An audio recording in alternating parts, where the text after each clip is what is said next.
လူတွေပဲသဘာဝပဲမလဲချအောင်နေရင်ရှုံးနေတာတွေလည်းရှိမယ်မငိုပါနဲ့တပုံမှန်ပဲတယောက်ယောက်နဲ့လမ်းတွေ့တဲ့အခါကိုယ်ဘက်ကပြုံးပြလိုက်ပါခက်ခဲတာတွေမှမဟုတ်တာယူသားစဘဝကိုဖြတ်သန်းပါလောကကိုကောင်းမြင်အောင်ချီပါဒီလိုလေးပဲ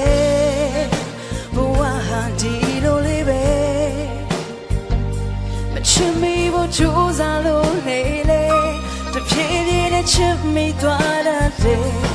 ဒီလိုလေးပဲဘဝဟာဒီလိုလေးပဲအကောင်းဆုံးပဲပေးစခဲ့ပေမဲ့တမိုးထောင်ပဲပြချခဲ့တဲ့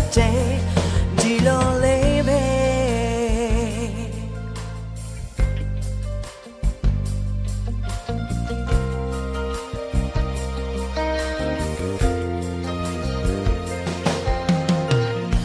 အချိုးကြောင့်လေးလေ